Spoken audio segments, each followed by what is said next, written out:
Na manhã de hoje nós vamos trabalhar o subtema o amor, a compaixão e os chakras. Ontem nós vimos cada chakra, os movimentos egóicos que caracterizam cada um deles, as virtudes essenciais que equilibram cada chakra e o exercício do amor e da compaixão, como vimos ontem, ele é um processo que vai nos auxiliar todas as vezes que nós percebermos em nós os movimentos egóicos que tolhem o fluxo normal das energias nos chakras. Então, todas as vezes que, por exemplo, nós percebermos em nós um processo de insegurança ou de temeridade, de sensualismo, puritanismo, de impotência, prepotência ou pseudo-onipotência, de indiferença, apego, de sonegação do conhecimento, de abuso do conhecimento, ceticismo, misticismo, abuso das funções psíquicas, a inibição das funções psíquicas, que são os movimentos egóicos, com os sentimentos próprios de cada um desses processos, é o momento de nós acolhermos a nós mesmos com muito amor e compaixão, de modo a transmutar esses movimentos, sempre buscando o equilíbrio. Quando nós trabalhamos o chakra do conhecimento, nós vimos que existem dois movimentos a serem trabalhados em nós: o autoconhecimento e o conhecimento da verdade. O autoconhecimento para ver como nós estamos de uma forma bem verdadeira. A virtude da verdade é fundamental nesse processo. Nós sempre comparamos a virtude da verdade como um grande holofote que penetra em nós e vamos observar com esse holofote todas as sujidades. Vamos imaginar que a nossa casa mental esteja sendo iluminada pela virtude da verdade. E aí cada sujeirinha que está escondida, que foi negligenciada por nós ao longo dos anos, ao observar qualquer limitação em nós, nós vamos ser convidados a trabalhar com elas, sem exigências e sem negligência, sem sonegar o conhecimento da verdade para nós, que é o movimento da negligência, daquele que já sabe a verdade, mas não aplica a verdade na própria vida. E o abuso do conhecimento, que é aquela pessoa que, sabendo a verdade, exige de si mesmo uma manifestação dessa verdade de forma abrupta. Produz culpa, produz uma série de bloqueios energéticos que não nos auxilie em nada. Então, o grande objetivo do amor e da compaixão é de acolhimento amoroso de nós mesmos e o esforço de autotransformação. É o que nós vamos trabalhar na manhã de hoje. Estudaremos 2 parábolas do Evangelho de Jesus que tratam exatamente de como nos acolher com o sentimento de amor e compaixão. Antes vamos refletir sobre a virtude da compaixão para entender como que ela funciona na nossa intimidade. Para entendermos e sentirmos a compaixão, devemos ir fundo nos princípios da criatura com o Criador. Quando o ser alcança o estágio de amor, ele pode compreender o amor em 2 dimensões. A primeira dimensão é a oferecida no princípio. Amai a Deus sobre todas as coisas e ao próximo como a si mesmo. É o mandamento maior que Jesus nos ensinou. Então essa é a primeira dimensão do amor. Está narrada em Mateus, capítulo 22, versículos 35 a 40.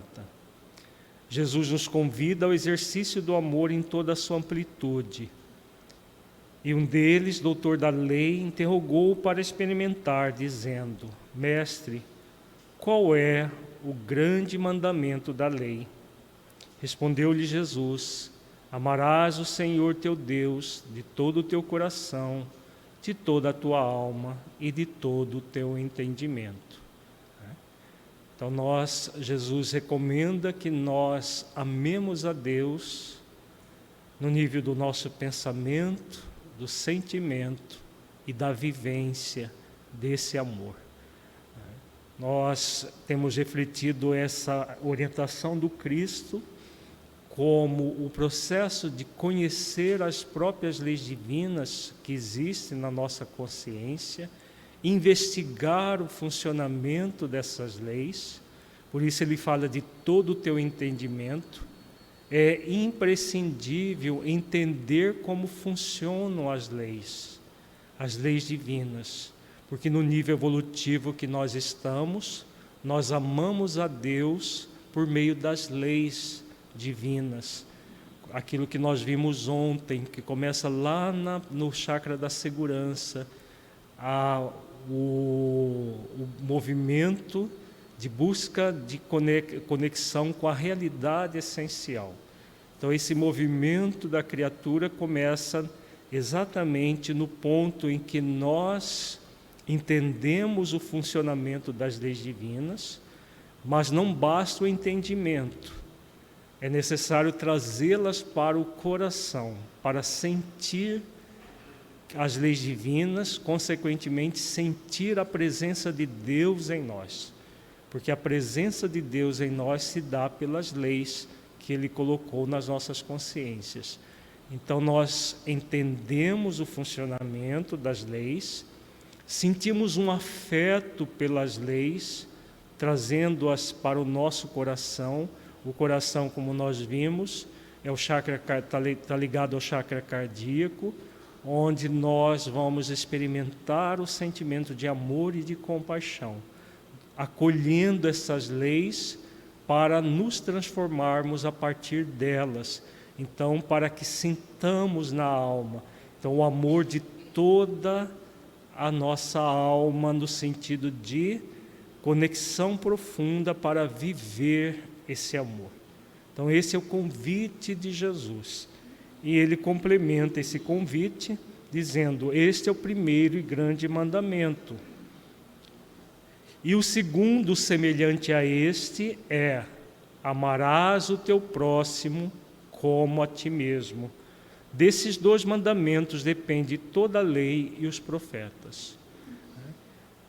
A partir do momento que nós fazemos esse grande exercício de alto amor, que é amar as leis da nossa consciência, de todo entendimento, de todo o coração e de toda a alma, buscando entender o funcionamento das leis, senti-las no coração, para vivenciá-las no nosso dia a dia, esse amor profundo que Jesus nos recomenda no primeiro mandamento, na verdade é semelhante ao amor a nós mesmos, porque é um exercício profundo de alto amor. O amor ao próximo vai ser consequência desse movimento. Quanto mais nós exercitamos o amor para nós mesmos, mais nós exercitaremos esse amor com outras pessoas. Tomamos nesta dimensão como base as nossas experiências de vida, os conceitos que trazemos, as possibilidades que já damos conta de realizar.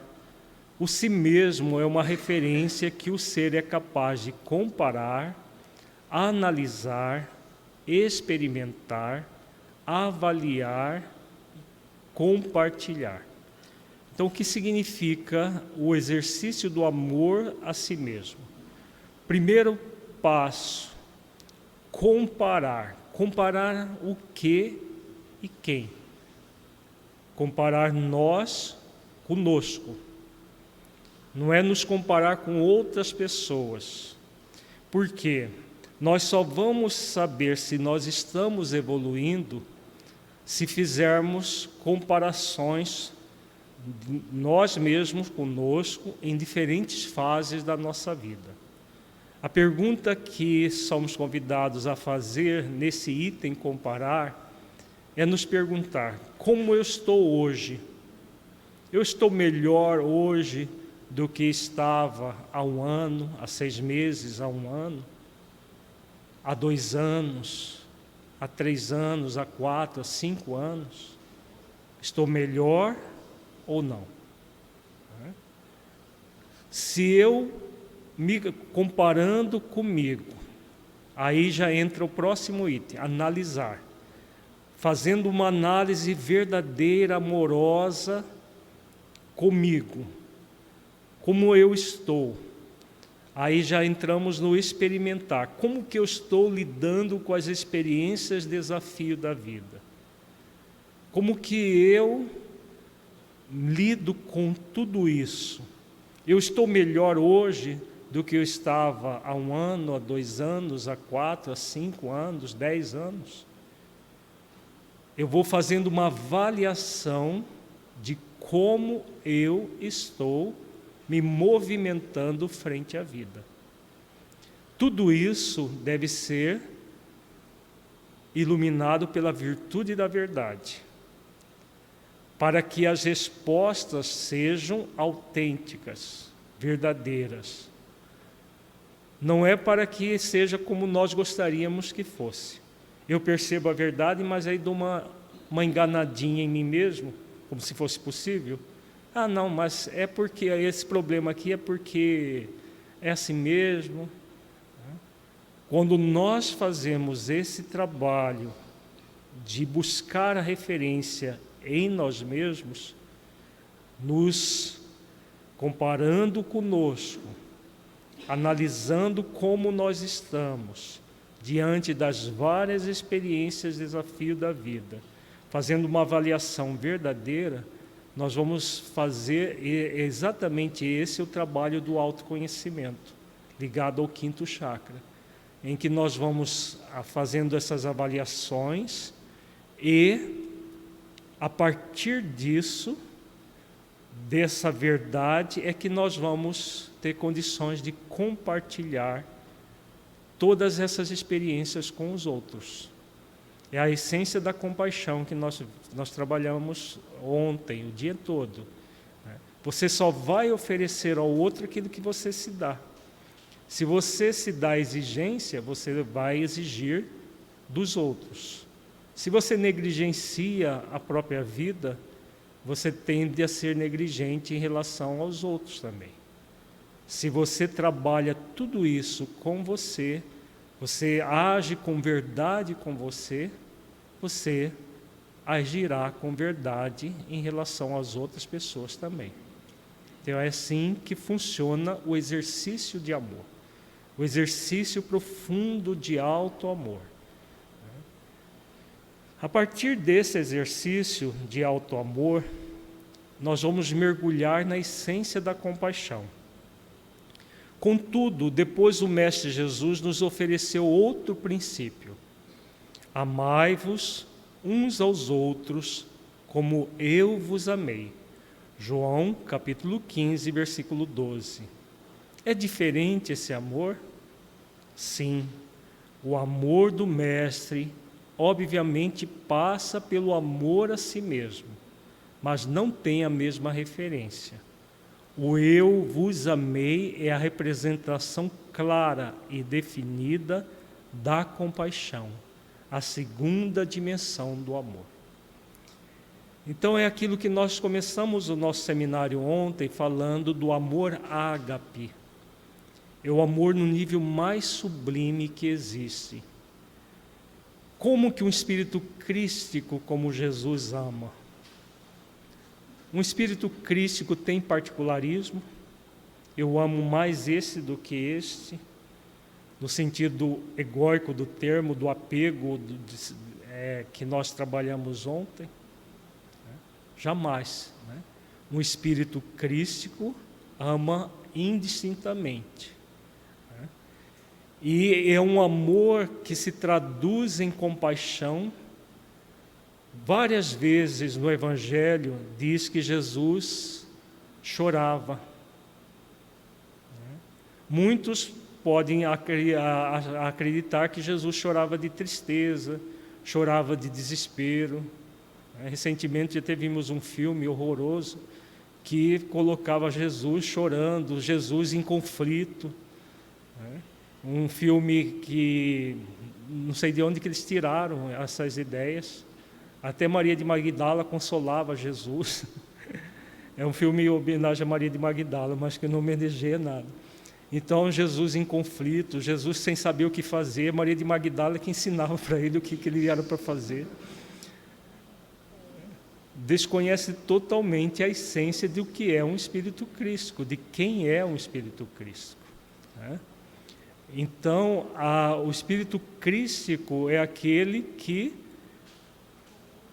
internalizou a verdade dentro de si. Eu sou o caminho, a verdade e a vida. Ninguém vem ao Pai senão por mim, diz Jesus. Eu e o Pai somos um. Ele está num nível tão profundo de conexão com o Pai, com Deus, que ele se torna uno, não que ele é Deus, ele nunca falou que ele era Deus. Dogmaticamente, esse versículo foi entendido como se Jesus tivesse dito que ele era Deus. Não. Ele está numa plena unidade, unidade de vivência de toda a virtude, de toda a lei, de tudo que existe de mais sublime. Então, como que um espírito dessa categoria ama?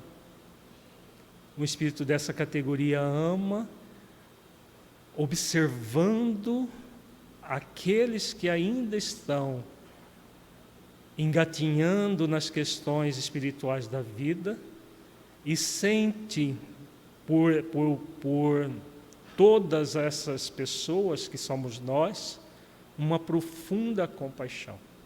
Por isso que Jesus várias vezes chorava. Ele não chorava de tristeza, não era um movimento egóico. Ele chorava de compaixão por ver tanta miséria, não miséria econômica, que isso é transitório, mas muita miséria moral.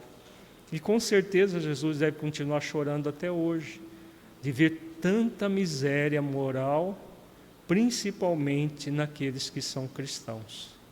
Tem até um conto muito bonito de Hilário Silva, do encontro de Eurípides com Jesus, Eurípides Barçanufo, que Eurípides vê Jesus chorando.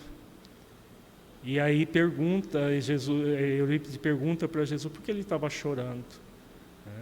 Se eram por aqueles que negavam o Evangelho. Não. Diz o narrador que Jesus disse que estava chorando pelos cristãos que ainda desconheciam os seus ensinamentos.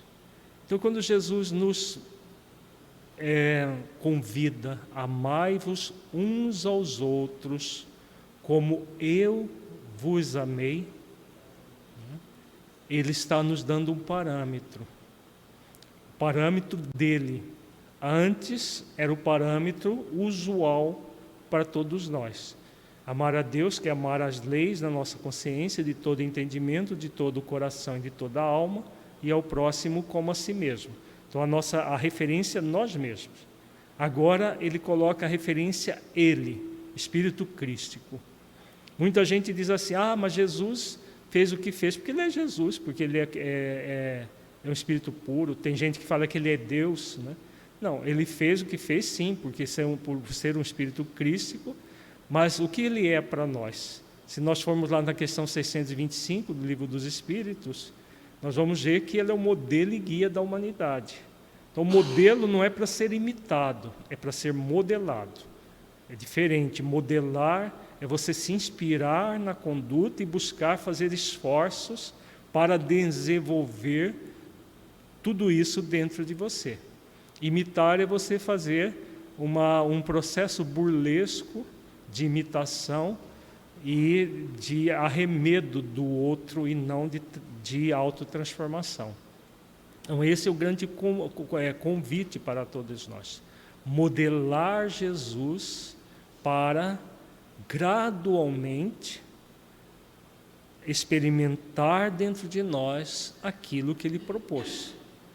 Claro que ninguém vai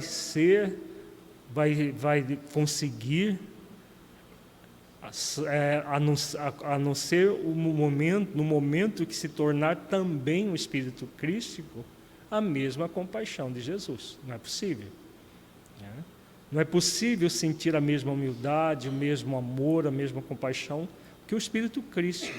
Só outro Espírito Crístico que sente algo equivalente. Então, nós somos convidados a exercitar tudo isso, no limite das nossas forças. Então, vamos ver como vai funcionar isso na prática. Então, quando o amor a si mesmo se desenvolve de maneira equilibrada, e por isso o ser se preenche das cotas de esforços que realiza, superando pouco a pouco suas carências, e se fortalece num sentimento de alto valor, este amor leva a criatura a se conectar com a sua missão existencial, a sua missão mais profunda, a missão de progredir rumo à felicidade. Então, a partir do momento que nós começamos a exercitar o alto amor, que é o amor a si mesmo, nós nos conectamos com a missão existencial, ou propósito existencial, que é a mesma coisa. Qual é o sentido mais profundo de nós estarmos aqui, presentemente, neste corpo, nesta existência? Qual é o sentido maior disso tudo?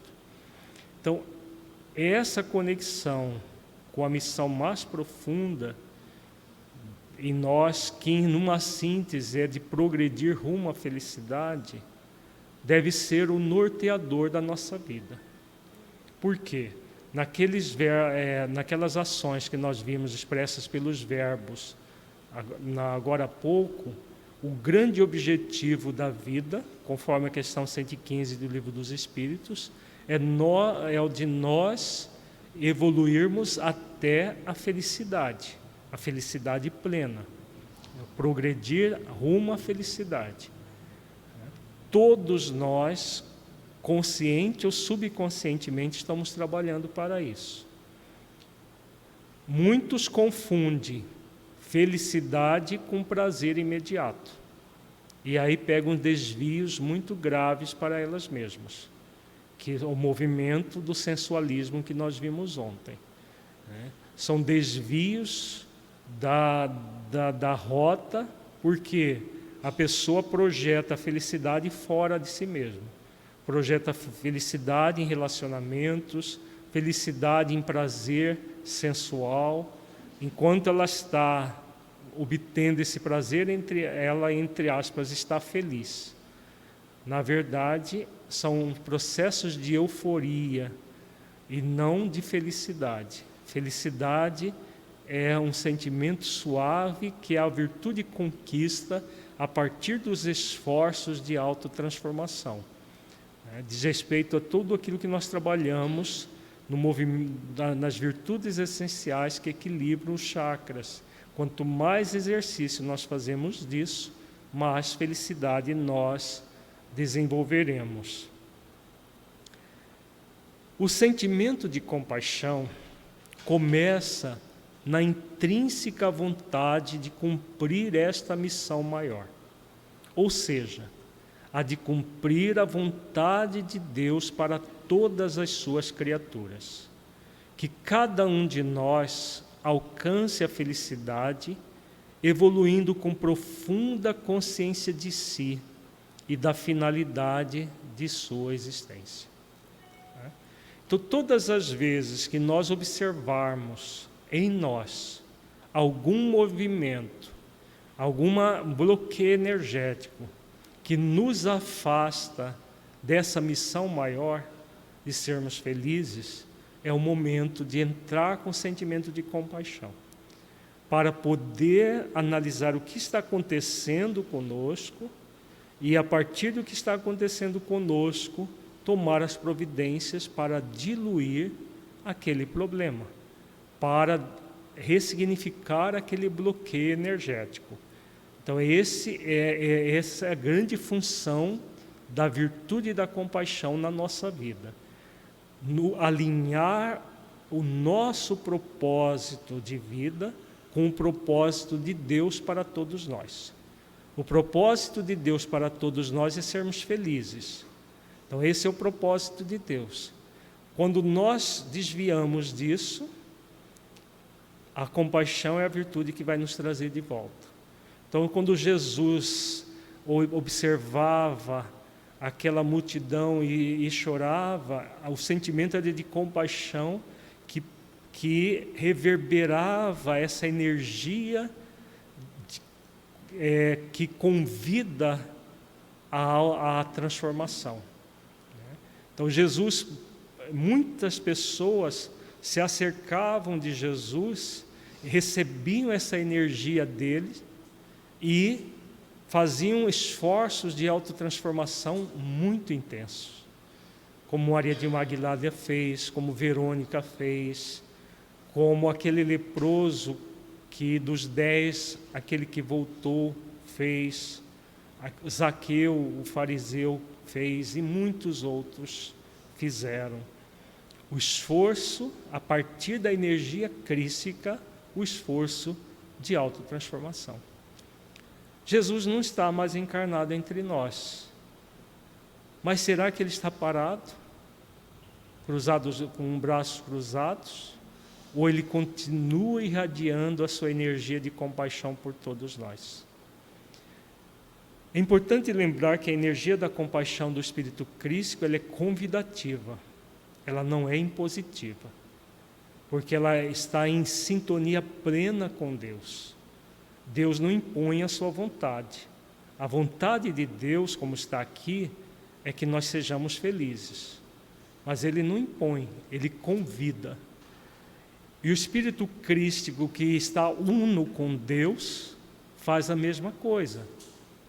Então, Jesus, ele irradia a sua energia de compaixão, convidando a todos nós, nesses 2000 anos que ele está desencarnado, né, não está diretamente conosco aqui, encarnado na Terra, ele vibra a sua energia de compaixão constantemente. Agora, quem é que vai despertar para esse convite? Nós mesmos. Então, a hora que nós cansamos, quase sempre acontece quando nós cansamos da vida sem objetivo, da vida de prazer sem sentido. Infelizmente, para a maioria, porque não precisa chegar nesse nível. Não precisa você entrar no movimento de tédio pela vida para poder aceitar esse convite do Cristo. Nós podemos amorosamente aceitar o convite de Deus e de Jesus, sem precisar entrar em sofrimento. Mas a maioria ainda só desperta depois do sofrimento. Mas realmente não precisa. Quando acontecem exercícios continuados, pacientes, perseverantes e disciplinados para preencher este amor no coração, a criatura compreende que cada ação que realiza deve ser feita em prol do seu propósito existencial. Então, essa missão existencial, esse propósito existencial, deve fazer parte do nosso dia a dia, porque é o propósito da existência inteira. Se nós descuidamos disso, nós estamos descuidando daquilo que existe de mais significativo em nossas vidas. E é esse esforço que irá preencher o amor no coração e nos produzir a felicidade. Quando a criatura compreende esse propósito, qual o sentimento que lhe advém por estar exercitando-a? E aí, gente? Quando compreendemos esse propósito maior de Deus para nós, a nossa missão existencial de sermos felizes por meio do exercício das virtudes, o que vai preencher a nossa alma, preencher nós mesmos como espíritos imortais? Gratidão é muito importante, mas esse sentimento é superior à gratidão. Quando nós falamos ontem do senso da realidade essencial, nós falamos desse sentimento, que vai ampliando gradualmente. Quando falamos do chakra do prazer, nós repetimos novamente esse sentimento. Fizemos até a comparação das pessoas que estão aí nos bares da vida, que, convidados por um seminário como esse, vão se sentir até ofendidas. E quando nós estamos trabalhando algo assim, nós sentimos já um prazer enorme. Esse prazer vem de quê? Vem disso aqui, ó.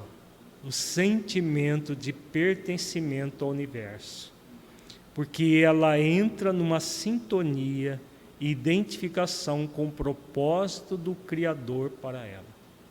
Quando Jesus fala, eu e o Pai somos um, é porque ele está unificado com o propósito de Deus para o universo inteiro. O Espírito Crístico se conecta nesse nível com Deus. Quando nós fazemos esforços, não precisa chegar lá no topo da montanha para você sentir o prazer de estar no topo da montanha.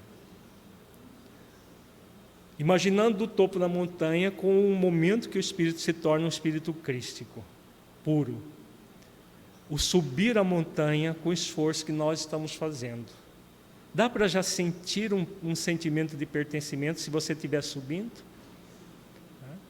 É exatamente essa a proposta. Você não precisa estar lá no topo para sentir. Se você está subindo, você está identificado com o propósito do Criador para você. Então isso é a essência do amor e da compaixão.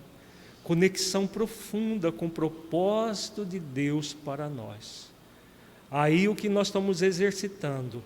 Nós estamos exercitando o atributo da unidade com Deus. A unificação.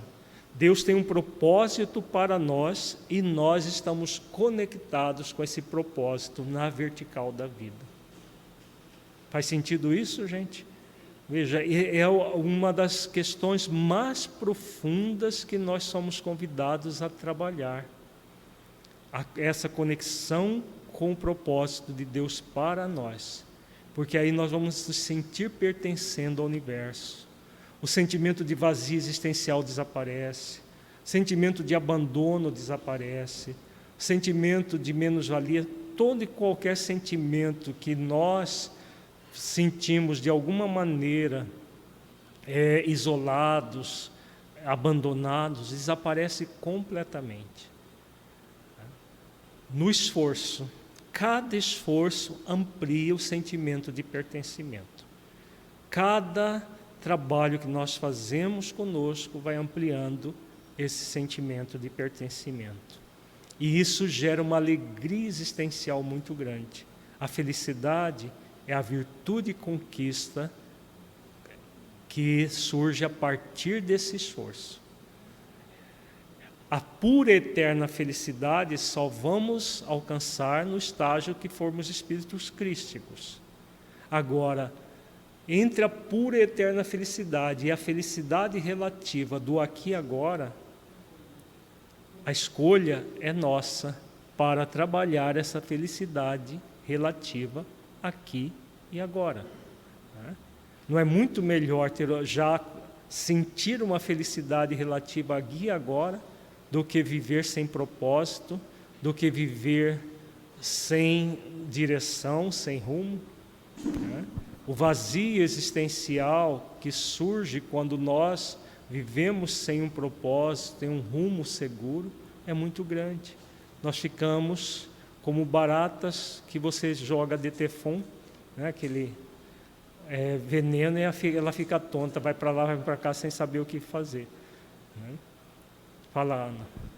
Eu tenho um pouco de dificuldade para entender esse sentimento de pertencimento ao universo. Como fazer essa conexão no meu dia a dia, com aquilo que eu consigo fazer nos meus esforços?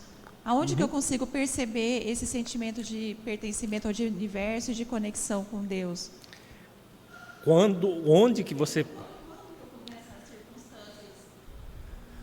Quando que nessas circunstâncias, em geral, eu consigo... Porque então, para você perceber que não está exercitando o sentimento de pertencimento, vem do vazio existencial, de uma sensação, um sentimento de desconexão com as coisas, com a vida, o movimento da vida ser um fardo, de não encontrar um sentido para tudo que você realiza. Tá? A pessoa se sente desconectada do universo. O universo, por meio da energia do Criador, vibra amor. O tempo todo, a energia do Criador vibra amor para todas as criaturas, por mais ínfimas que sejam, como nós falamos ontem na questão do Livro dos Espíritos. Se nós estamos conectados com essa vibração de amor, o sentimento é de pertencimento, eu faço parte disso tudo. Então, é um sentimento de alegria por fazer parte disso tudo. Quando por algum movimento, nós vamos ver no próximo slide, nós já sabemos o que deve ser feito e não fazemos, é a sonegação do conhecimento para nós, tem como sentir esse pertencimento? Então, nós vamos perceber pela forma como nós nos portamos no dia a dia, pelos próprios sentimentos. Aí entra o autoconhecimento. Se eu tenho o hábito de me autoconhecer, eu percebo o que está acontecendo comigo. Olha, eu estou entrando numa energia que não é legal. E aí eu coloco a compaixão sobre essa energia para transmutar essa energia, não para me acomodar a ela. Então é dessa forma que nós vamos conquistar tudo isso. Tá? Daqui a pouco a gente volta na sua pergunta com um texto que está aqui que vai ficar mais claro isso. A compaixão é o sentimento do amor canalizado às demais pessoas, tanto quanto a nós mesmos, em primeiro plano, quando não estamos cumprindo o propósito existencial, ou os outros não a cumprem. Então, com a diferença de que nós só podemos transformar a nós mesmos, nós não conseguimos transformar os outros. Então, todas as vezes que nós percebemos em nós um distanciamento do propósito existencial, dessa missão que Deus nos colocou, nos ofereceu, é o momento de exercitar a compaixão conosco e com os outros, quando nós percebemos que os outros não estão fazendo isso. Se você puder fazer alguma coisa diretamente, faça. Se você não puder, ore pela pessoa. Imita boas energias, bons pensamentos em direção a ela. É a compaixão que fará com que nos envolvamos em um sentimento de amor profundo, incondicional, de modo a que façamos todos os esforços necessários para cumprir a nossa missão existencial. Sejamos felizes e nos sintamos pertencendo ao universo. Ao agir assim conosco, envolveremos outras pessoas de modo a auxiliá-las nessa jornada. Então, quando nós falamos que a compaixão é o amor ágape, é esse amor de caráter incondicional, em que nós fazemos todos os esforços necessários para cumprir a nossa missão existencial por meio do propósito e do programa existenciais.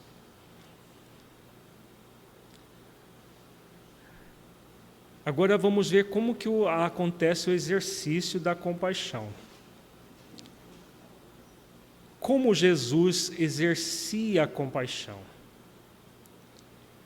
Quando Jesus se compadecia das pessoas, ele se compadecia de quê? Era de nossas mazelas transitórias? O que vocês acham? O espírito crístico, ele tem uma visão de profundidade. Jamais um espírito crístico vai se compadecer simplesmente porque a pessoa está leprosa, está cega, está faminta, está passando por uma situação transitória. Porque o espírito crístico sabe o motivo pelo qual aquela situação aconteceu, ele sabe o que está acontecendo e ele sabe o futuro daquela criatura. O espírito crístico, ele tem uma onisciência relativa em relação àqueles que ele tem um dever de modelar, de auxiliar no modelo, como modelo. Então, ele tem uma visão de profundidade atemporal. Então, ele não se compadece das mazelas. De que ele se compadece? Vamos ver. Sendo todos nós espíritos imortais, ninguém pereceria por mais grave fosse a doença ou o problema de outra ordem. Não havia, portanto, um compadecimento temporal, porque o espírito crístico não analisa as questões dessa forma. A compaixão que Jesus sentia naquele momento histórico e sente por nós é ligada à consciência sobre aquilo que já poderíamos realizar e ainda não realizamos. Uma compaixão intensa pela forma como o Espírito havia se afastado do presente amoroso de Deus para ele. Então é isso que produz compaixão no Espírito Crístico. Ele vê as pessoas que já tinham condições de fazer exercícios de mudança e não estavam procedendo essa mudança. A compaixão dele por Pedro era muito grande, por exemplo, porque Pedro conviveu com ele durante 3 anos, na intimidade mais sublime. E, nos momentos finais, Pedro ainda estava titubeando.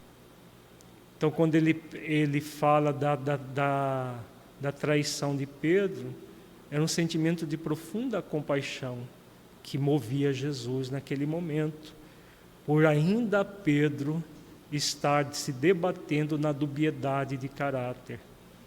Depois da sua desencarnação, quando ele uma das aparições, ele conversa com Pedro, fazendo aquelas 3 perguntas. Pedro, tu me amas? Por 3 vezes. Ele estava ali exercitando a compaixão por Pedro, para que Pedro modificasse a forma como concebia a vida. Por isso Jesus não sentia compaixão de si mesmo, pois estava plenamente integrado ao Pai. Um espírito crístico totalmente integrado na sua missão existencial não precisa de compaixão. Ele é a própria compaixão. Nós somos convidados a nutrir uma compaixão a nós mesmos e aos demais, porque ainda temos as nossas mazelas, trazemos nossas limitações ainda enraizadas, que pede mais força de vontade e amor nas realizações das leis divinas plenamente dentro de nós. Então, se o espírito crístico não precisa de compaixão, ele se torna a própria compaixão. Nós, ao contrário, ainda somos convidados a nutrir muita compaixão por nós, porque ainda nos debatemos nas limitações que já poderíamos estar exercitando a superação e ainda não fazemos os exercícios. É aquilo que nós vimos ontem da sonegação do conhecimento para nós mesmos. Nós temos o conhecimento, temos como fazer, sabemos como fazer e não fazemos. O sentimento de compaixão verifica de que maneira os nossos equívocos. O sentimento de compaixão verifica de que maneira os nossos equívocos e os dos outros. De que maneira que nós vemos esses equívocos?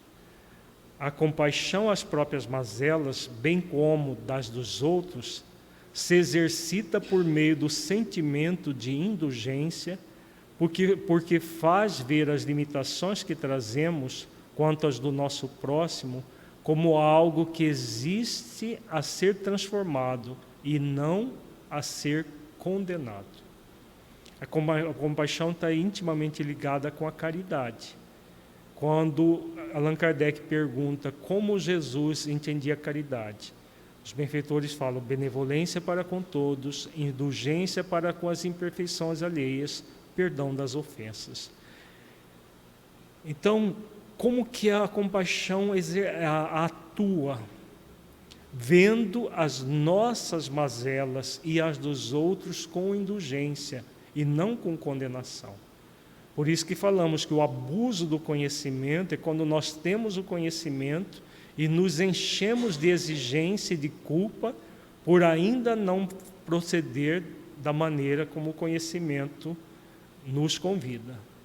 É tão nocivo quanto a negligência, que eu conheço a verdade e sonego esse conhecimento para mim. Um processo é negligência e o outro é exigência de perfeição. Negligência do aperfeiçoamento e exigência de perfeição. A compaixão nós vamos nos olhar com indulgência. Indulgência não é conivência, não é leniência com o erro. Indulgência é observar o erro e buscar corrigi-lo. Aquele que erra não deve ser condenado, deve ser convidado a corrigir o erro. Isso é válido para nós, é válido para os outros também. Se houve algum erro, somos convidados a aprender com ele e repará-lo. Se nós fizermos sempre assim, sem negligências e sem exigência, o que vai acontecer? Nós vimos agora há pouco. O sentimento de pertencimento, porque esse é o propósito de Deus para nós. Deus não nos criou perfeitos, mas possíveis de nos aperfeiçoar, não é isso? Se nós somos passíveis de nos aperfeiçoar, quando nós nem negligenciamos o aperfeiçoamento em cada situação, nem exigimos de nós uma perfeição que ainda não somos capazes de ter, nós estamos fazendo exatamente, cumprindo a missão de Deus para nós, que é evoluir paulatinamente, transformando a nós mesmos, gradualmente, auxiliando outras pessoas a fazerem o mesmo. Então, esse é o grande objetivo da vida, é o objetivo da compaixão. E quanto mais indulgência sentimos, mais a compaixão nos impulsiona ao processo educativo, tanto autoeducativo, educação de si mesmo, quanto alo-educativo, educação dos outros, a começar daqueles mais próximos de nós. Se fizermos o contrário, negaríamos o próprio sentimento, porque, como toda virtude, a compaixão é eminentemente proativa e nos pede ir ao encontro das nossas limitações para ressignificá-las, por meio da indulgência e do autoacolhimento amoroso, gerador da autotransformação. Toda virtude ela é proativa, ela age buscando a transformação. Então, a compaixão vai ser a virtude que, ao perceber uma limitação, não fica focada na limitação, mas em ressignificar, em transformar essa limitação em uma oportunidade de crescimento, uma oportunidade de elevação. Com o próximo, faremos o possível para auxiliá-lo em seu próprio processo de autotransformação. Lembrando sempre, com o próximo, você só auxilia, não tem como fazer por ele. Tentar fazer por ele é entrar no pseudo-onipotência e na prepotência que nós vimos ontem. Caso não hajamos assim, em vez de compaixão, estaremos sentindo comiseração por nós mesmos e pelos outros. Comiseração é dó, pena, aquele sentimento egóico que é disfarçado de compaixão. Nós vemos a nós mesmos e os outros como coitados. Ah, coitado dele, ah, coitado de mim, coitado. É o coitadismo, né? Gera uma síndrome CDM, já ouviram falar? CDM, coitadinho de mim, né? Essa síndrome da CDM é muito comum. Não confundamos compaixão com esse sentimento. Se nós formos lá no dicionário, a compaixão está lá como sinônimo de comiseração. Mas não é psicologicamente, são sentimentos diferentes. Na compaixão, você jamais vai sentir dó de você ou dos outros. Mas jamais você vai se sentir um coitado ou ver a outra pessoa como um coitado. Você vai ver você como uma pessoa, sim, com limitações, mas com toda a capacidade de superar essas limitações. Você tem plena capacidade disso. O outro também tem a plena capacidade de superar as limitações. Então, não existe coitado. Esse coitadismo é um processo de máscara do ego, que nós devemos trabalhar com muita sinceridade de propósito, para nos libertarmos desse sentimento. Somos convidados a exercitar a compaixão a nós mesmos em relação a todo movimento que fazemos que contrariam as leis divinas. Tudo que fere a nós mesmos, tudo que tem nos impedido momentaneamente de sentirmos ainda mais um estado elevado no sentimento. Qualquer movimento que fere, que contraria as leis divinas em nós, é um movimento que nós devemos nos analisar com uma profunda compaixão, para observar, eu quero permanecer agindo assim, ou eu quero viver de forma diferente. Nem nos condenar, nem agir com conivência conosco ou com os outros. Indulgência não é conivência, repetindo mais uma vez. Agir observando para fazer esforços de autotransformação e auxiliando os outros a se transformar. Para entendermos como funciona o exercício da compaixão, estudaremos 2 parábolas do Evangelho de Jesus em uma visão psicológica consciencial, de modo que possamos utilizar os elementos simbólicos que elas trazem em um profundo processo de autoacolhimento e autotransformação. Primeiramente, a parábola da conciliação com os adversários. Está em Mateus, capítulo 5, versículos 25 e 26. Jesus diz: concilia-te depressa com teu adversário, enquanto estás no caminho com ele, para que não aconteça que o adversário te entregue ao juiz, e o juiz te entregue ao oficial, e que te encerre na prisão. Em verdade te digo que de maneira nenhuma sairás dali, enquanto não pagares o último ceitil. Então vamos refletir sobre esta parábola aqui, dentro das reflexões que nós estamos fazendo da compaixão, do alto amor e da compaixão. Nós acabamos de refletir que essas 2 virtudes vão ser fundamentais para nós trabalharmos pela superação das nossas limitações. Esta parábola, Jesus explicita todo esse processo de uma forma muito significativa. Muitos já conhecem os símbolos dessa parábola, então nós vamos refletir aqui juntos. Concilia-te depressa com teu adversário. Qual o sentido, o significado desse símbolo?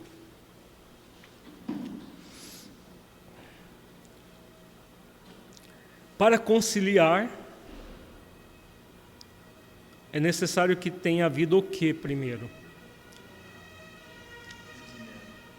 Um desentendimento, um conflito, não é? Você não concilia com alguém que é amigo. Concilia? Você não tem nenhuma rusga, nada com aquela pessoa. Eu quero vir aqui para conciliar. Conciliar o quê? Não tem. Você só vai conciliar se houve algum conflito, se houve algum desentendimento. E aí Jesus fala, concilia-te, que se liberta desse conflito depressa. Depressa é símbolo do quê? Depressa, agora, já, aqui e agora. Depressa tem a ver com o tempo presente, aqui e agora.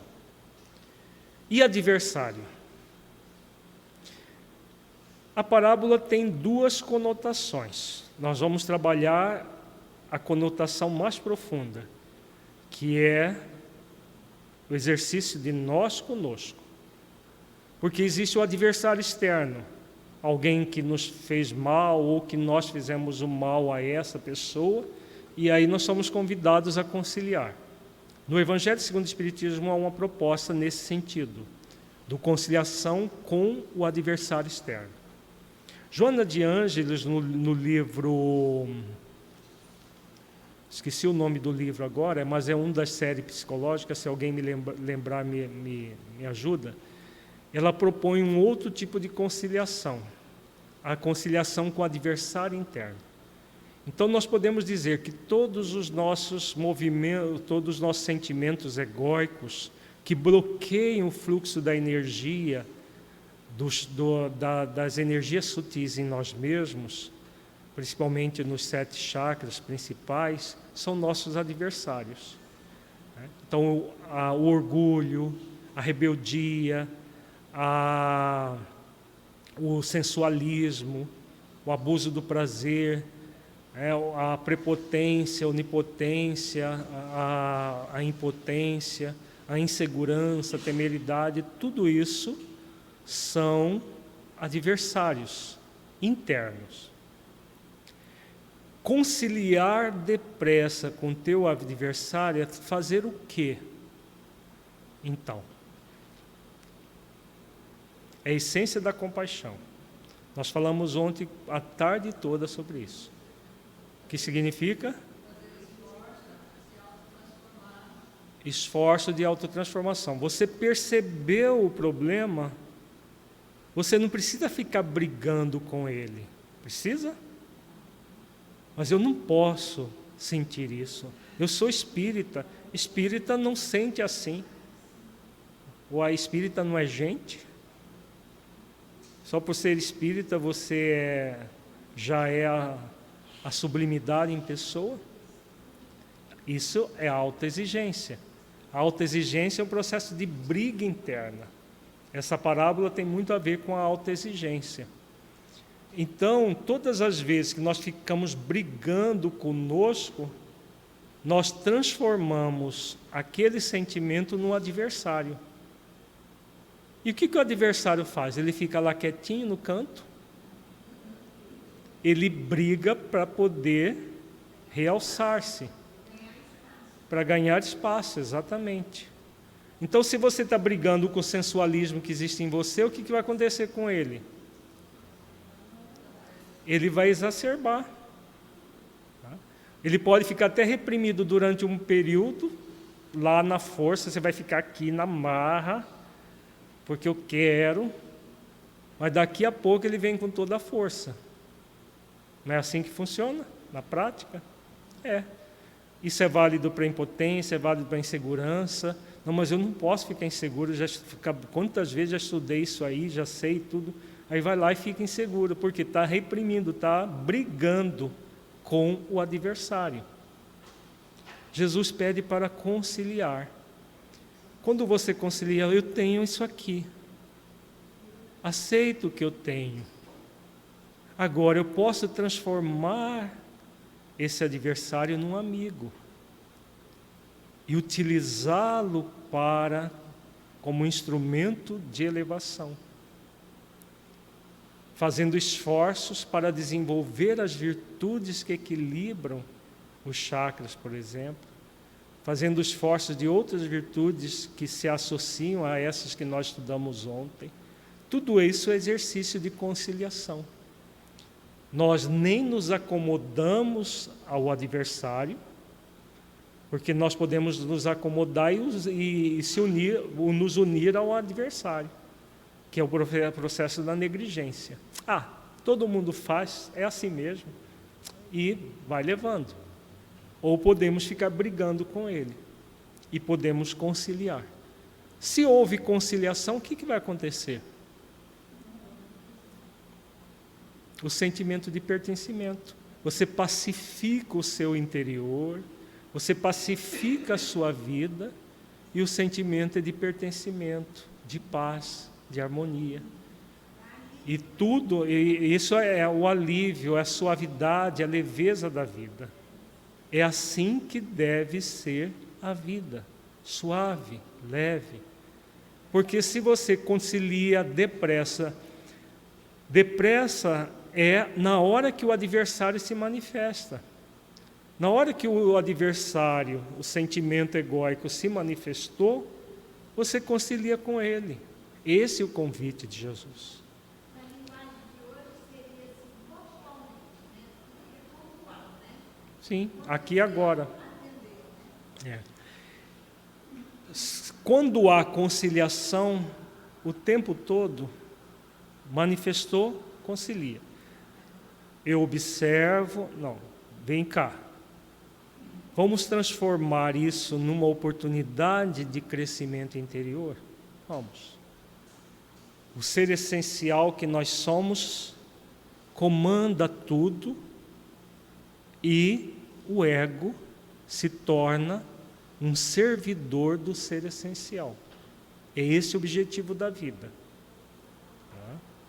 O grande objetivo da vida transformar os nossos movimentos egóicos em servidores do ser essencial, com foco no senso da nossa realidade essencial.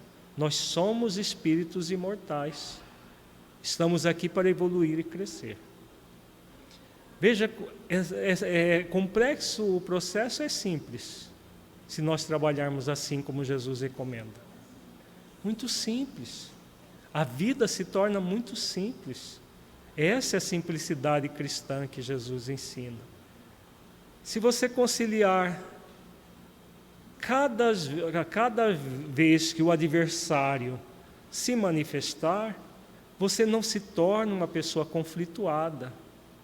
Você derime o conflito na hora que ele surge. Nós podemos viver assim o tempo todo. Senão Jesus não teria ensinado. Você pode viver livre de conflitos. Mas o que acontece? Infelizmente, a maioria não segue a orientação do Cristo. Senão nós já estaríamos no outro nível evolutivo. Então, o adversário, enquanto está no caminho com ele, é aqui agora. Quantas vezes nós vamos conciliar com os adversários internos a cada dia? Uma vez? Duas? Dezenas, centenas, talvez até milhares de vezes por dia. Vai depender de como a pessoa está. Aí entra aquelas 4 ações, 5 ações dos verbos que nós vimos agora há pouco. Em que você se compara, você analisa, você observa as experiências, como você está vivendo, você avalia e você compartilha todo o processo. Se isso acontecer sistematicamente na sua vida, você pode viver pacificado, sem negligências e sem exigências. Mas como a maioria não faz isso, o que vai acontecer? O resto da parábola. Para que não aconteça que o adversário te entregue ao juiz. Então, se nós recusamos a conciliação, o que faz o adversário? O adversário, que é o nosso sentimento egóico, a ser trabalhado, nos entrega ao juiz. Quem é o juiz? A consciência? Não. Aqui é o movimento egóico. A consciência convida à conciliação. As leis também não, as leis estão na nossa consciência. As leis convidam à conciliação. Existe lei de briga? Lei de contenda? Não. A lei de amor, justiça e caridade. A lei convida à conciliação, aqui e agora, enquanto o adversário está se manifestando, enquanto está no caminho com ele. Mas aqui não houve conciliação, aí o adversário entrega ao juiz. Quem é o juiz? Autojulgamento. Por quê? Exatamente, é o autojulgamento. É o julgador interno. O autojulgamento é o processo de julgamento. Quando nós recusamos a conciliação, o julgador interno toma conta. O julgador interno é egóico. Ele não tem nada a ver com a consciência. Por isso que Jesus fala, não julgueis para não seres julgados. Com a mesma medida que julgardes, sereis julgados. O tempo todo Jesus colocava a respeito do julgamento como algo nocivo. Nós não estamos falando da profissão de juiz necessária numa sociedade ainda cheia de problemas. Nós não estamos falando disso. Nós estamos falando de movimentos psíquicos e emocionais dentro da criatura. Então, o julgador interno é uma estrutura do nosso ego que julga ele próprio. Por isso, autojulgamento. Dá para entender isso, gente? Então, uma estrutura do ego que julga ele mesmo. É o ego mascarado, tentando julgar o ego evidente. Não posso sentir egoísmo. Onde já se viu? Eu sou um crápula porque eu sinto egoísmo. Onde já se viu uma pessoa que tem tantos anos de espiritismo ainda ser egoísta? O que é isso? O julgador interno do próprio ego julgando o egoísmo do ego. Esse é o processo do adversário entregar ao juiz. Ficou claro isso, gente? Então, o julgador interno não concilia. O julgador interno quer colocar a pessoa onde? Na prisão. Não vai conciliar. O conciliador é a consciência. A consciência concilia. A consciência é o divino dentro de nós. Deus não nos julga nem nos condena. Ele criou leis para que nós pratiquemos por meio de virtudes. Então tudo é suave, tudo é leve. Não existe coerção, julgamento, constrangimento dentro da lei divina. Então todo esse processo é egóico em si mesmo. Então o juiz, o que ele faz? O adversário foi lá, deu parte de você, você não conciliou. O juiz procedeu o auto-julgamento, porque é você com você mesmo, e te entrega ao oficial. Quem é o oficial?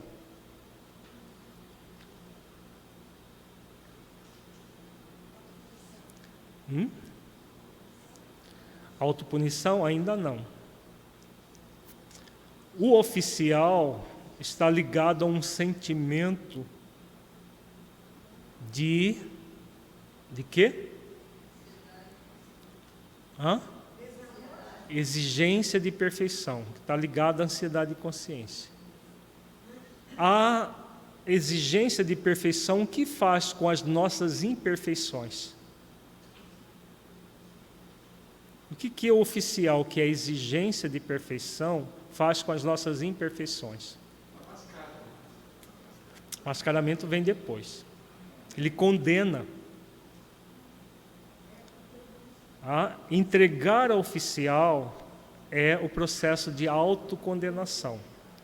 O oficial é a exigência de perfeição. A entrega oficial é a condenação. Entrega à exigência de perfeição para lhe condenar. Você é um ser execrável, onde já se viu. Tudo que nós fazemos para nós fazemos também com os outros. Fulano é um imprestável, onde já se viu. Estuda tanta doutrina e vive fazendo isso. Um movimento de julgar e de condenar o outro, que vem do auto-julgamento e da autocondenação. Muitas vezes esse processo é tão automatizado em nós que não nos damos conta, ele se torna subconsciente, devido a esse automatismo. O processo de conciliação é um movimento de autonomia da consciência. Todo processo virtuoso é de autonomia. Todo movimento egóico se torna automatizado. O tempo todo, essas brigas, esses julgamentos, essas condenações estão acontecendo dentro de nós, quando nós ainda não criamos o hábito da conciliação. Ao criar o hábito da conciliação por um processo de autonomia da consciência, o que vai acontecer? Todo o processo de pacificação, de sentimento de pertencimento ao universo, tudo que nós vimos até agora, vai ser desenvolvido dentro de nós. Ficou claro isso, gente? Então, auto-julgamento, autocondenação, por causa da exigência de perfeição. O juiz quer que tudo seja perfeito. O juiz interno. Agora, você tem como ser perfeito agora? Depressa? Veja, não tem como ser perfeito agora. Por isso Jesus fala, concilia-te depressa com o teu adversário enquanto estás no caminho com ele. Quantas vezes o adversário vai estar junto conosco até nós nos tornarmos espíritos crísticos? Não temos nem como fazer essa conta. Mas se nós não conciliamos, auto-julgamento, autocondenação, e aí o que o oficial faz? Encerra na prisão. Que movimento é esse? A autopunição. Os 3 movimentos se chamam culpa: autojulgamento, autocondenação e autopunição. Você fica tumultuado, conflituado. Alguns chegam ao desespero de tanta culpa, de tanta exigência de perfeição. Terça-feira passada, nós acabamos de concluir o módulo que nós trabalhamos, o desenvolvimento de uma nova cultura, que é a cultura da ação responsável, que tem a ver com a parábola da conciliação. Na ação responsável, você concilia, você não entra em culpa. Ninguém é obrigado a entrar em culpa. Culpa é um processo pernicioso em si mesmo. Assim como a desculpa é muito pernicioso. Jesus trata nessa parábola da culpa. Da desculpa ele trabalha em outras parábolas. A desculpa também é muito perniciosa. É assim mesmo. Não é assim mesmo. O que é assim é a conciliação depressa com o teu adversário enquanto estás no caminho com ele. O esforço de autotransformação constante, o trabalho consigo mesmo constantemente para se melhorar, né? Sem exigência e sem negligência. Fala, Ana. Tem um microfone aí. Esse sentimento de culpa que vai sendo gerado por nós mesmos, por não fazer esse convite que Jesus faz da conciliação com o adversário, é ele que que também nos auxilia nesse bloqueio energético dos chakras e que provoca a maioria das doenças que a gente causa quando a gente tem esse movimento de culpa, não é? Se é o movimento da culpa que gera as doenças, sim, é um dos mais produtores de doenças. Doenças não apenas do corpo, as doenças da mente. Já existem comprovações, por meio de pesquisas, que há uma ligação direta entre culpa e câncer, entre culpa e depressão. Mas, na verdade, são todas as doenças muito conectadas, porque no movimento da culpa, o que nós estamos percebendo aqui? Uma guerra interna, não é? Imagina você o tempo todo guerreando com você,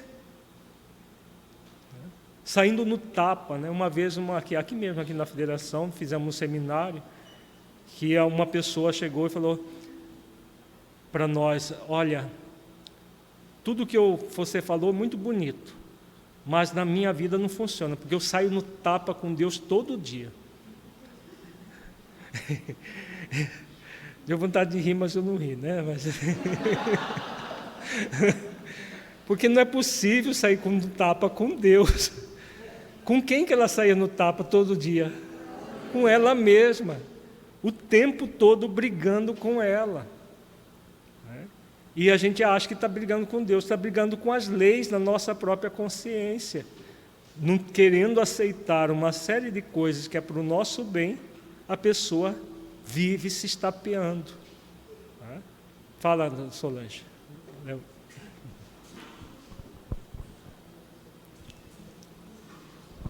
A gente refletiu aqui nos módulos relativo à culpa, mas só para você poder pontuar o quanto nós, do ponto de vista cultural, trazemos essa questão da culpa e reproduzimos isso. Por nossos equívocos do passado, a gente vem trazendo, e agora, enquanto pais responsáveis, a gente acaba reproduzindo isso. Se não fizer do jeito que eu quero, que eu certo para mim, introjetar na criança a questão da culpa, e a gente vai reproduzindo isso, não como uma ação responsável, ainda olhando muito de forma punitiva e não educativa, como a gente tem sido convidado a refletir. Sim, a Solange coloca uma questão importante, né? Porque existe uma cultura da culpa que é secular. A cultura da culpa vem já aliás, não é secular, é milenar. Nós herdamos isso da cultura hebraica. Então, a cultura judaica cristã deturpada, né? Porque Jesus nunca referendou a culpa. Nós estamos estudando aqui uma parábola que ele fala o quanto a culpa é nociva. Ele nunca ensinou isso, mas os próprios cristãos introduziram essa cultura da culpa no cristianismo deturpado, principalmente primeiro com a Igreja Católica, depois com as igrejas reformadas também, em que a culpa foi cultuada milenarmente como um processo de manipulação de consciência, para vender as indulgências na Idade Média e tudo mais. Então, essa cultura, como ela é milenar, o que acontece? O que é mais comum? Aquilo que você aprendeu durante séculos se manifestar, ou a proposta cristã verdadeira de conciliação? É óbvio que o que vai ser mais fácil para nós manifestarmos é a cultura que nós estamos acostumados como certa durante centenas de anos, que já nós cultuamos isso muitas e muitas vezes. Criar uma cultura da ação responsável, de conciliação, de resolver o conflito e não ampliar o conflito, como é a proposta cristã, pede de nós muito esforço de autonomia da consciência. Isso, como a Solange colocou, é muito principalmente para os pais de crianças principalmente, né? Criar uma nova cultura com seus filhos, da ação responsável. Quem não tiver assistido os seminários, eles já estão todos disponíveis, Tiago? Só acho que só o último, né? O último também? Então, são 13 encontros de 1h30 disponíveis no YouTube do Espiritizar, né, da Federação, sobre essa cultura da ação responsável, como construir essa cultura. Porque é muito importante que nós desenvolvamos a cultura da ação responsável, que é o que Jesus está propondo aqui na primeira frase da parábola. Uma cultura de conciliação, de resolução de conflitos, de superação dos problemas e não de ampliação de problemas. Então, se nós ensinarmos isso para os nossos filhos, daqui a pouco nós teremos uma sociedade melhor. Agora, se continuarmos com a cultura da culpa, com auto-julgamento ou julgamento do outro, condenação e punição, nós vamos ainda permanecer nesse movimento conflituoso que gera bloqueios energéticos muito graves, produz doenças muito graves para a criatura. Nós falamos de duas, depressão e câncer. Tem o livro do Dr. Simon, Com a Vida de Novo, que ele é um dos médicos oncologistas que trabalha nos Estados Unidos com essa nova visão do perdão, da conciliação. As pesquisas que ele fez, ou existe a culpa, que é o ódio a si mesmo, ou existe um ressentimento, que é o ódio a alguém, nas pessoas que desenvolvem o câncer. E ele trabalha com o perdão como instrumento do auto-perdão, para se libertar da culpa, e do perdão ao outro. E já conseguiu a cura de muitos pacientes. Quem tiver curiosidade de conhecer essas pesquisas, esse trabalho, leia o livro Com a Vida de Novo, Dr. Carl Simon. Com a Vida de Novo. Com a Vida de Novo. Não é um livro espírita, é um livro científico, da psico-oncologia. Com a Vida de Novo, do Dr. Carl Simon. Escreve C-A-R-L-S-I-M-O-N-T-O-N. Tá? Carl Simon. Pergunta? Por favor. Eu até comentei com a colega aqui que eu entrei num conflito teológico interno aqui com aquilo que eu trago da minha bagagem cultural e o que o senhor disse aí. Eu queria saber qual o exercício, o que eu devo fazer para alcançar essa reconciliação, entende? Esse burilamento, porque eu aprendi a vida inteira que nós devíamos lutar contra o pecado. Tem até uma frase, um pleonasmo de Santa Teresa de Ávila, que ela diz assim: lutar contra o pecado com determinada determinação. E o Canto das Írias, quando o indivíduo está no caminho da conversão, da autotransformação, do caminho que vai a Nosso Senhor Jesus Cristo, o texto é muito claro em dizer que este burilamento causa dor, entende? É uma luta interna contra o pecado, contra o erro e tal. Então, assim, qual o exercício que eu devo fazer na questão prática para alcançar, para conseguir me reconciliar com os adversários internos? É fazer aquilo que Jesus recomenda aqui, né? A conciliação é transformar o adversário num amigo. Você briga com um amigo? Ou você ama o seu amigo? Então vejamos que essa visão é uma visão medieval, né, de pecado, de lutar contra, de sofrer, né? Então, mesmo espíritos já com uma certa envergadura moral, na Idade Média ainda tinha essa ideia que é própria da Idade Média, que não é uma compreensão mais profunda daquilo que Jesus ensina. Então, se eu concilio com o adversário, ele se torna um amigo meu. Como que você concilia? Exercitando o amor por esse adversário. Se ele se torna um amigo, o que eu vou fazer? Eu vou andar junto com ele, sem lutas, mas utilizando esse adversário como esse ex-adversário, agora amigo, como um companheiro evolutivo. Então o nosso ego, ele não está contra nós, ele não é o nosso adversário no sentido de que ele é um mal que a gente tem que arrancar de nós. Essa visão é medieval. O nosso ego é apenas ignorância a ser transformada.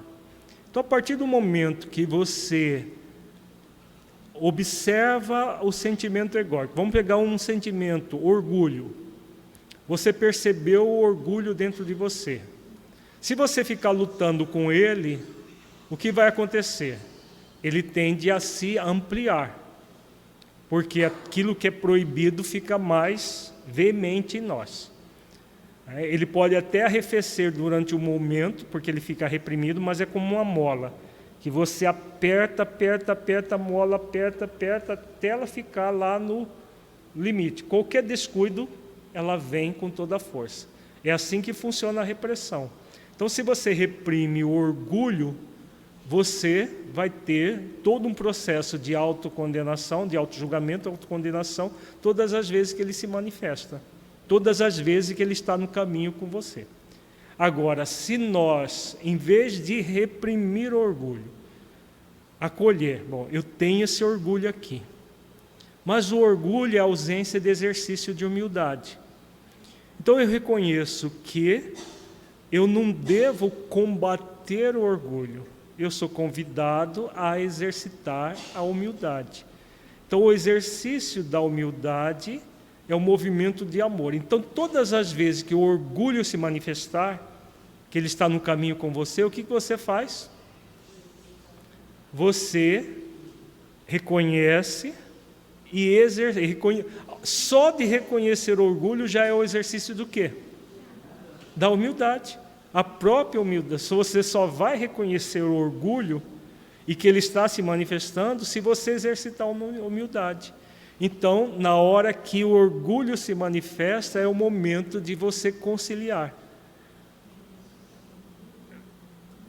Focaliza o orgulho, acolhe, eu tenho isso, mas eu, como espírito imortal, tenho todo o potencial da humildade dentro de mim.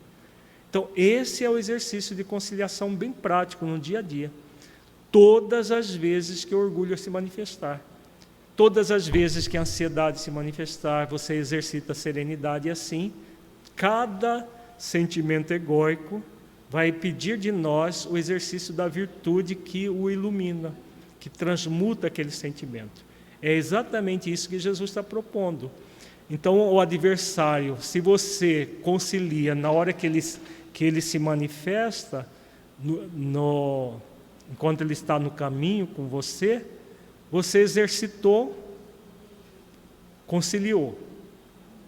Não há uma briga interna, do tipo, eu não posso sentir isso. Ou uma negligência. Todo mundo sente isso, também vou sentir. Negligência. Você concilia. Significa que o orgulho desapareceu? Não. Daqui a pouco se manifesta de novo. O que você faz? Concilia. Concilia. Se ele se manifestar 50 vezes por dia, o que você faz? Concilia. Quantas vezes forem necessárias. Essa é a proposta de Jesus. Porque, caso contrário, você vai para a prisão. Você vai entrar no movimento do auto-julgamento, da autocondenação e da autopunição.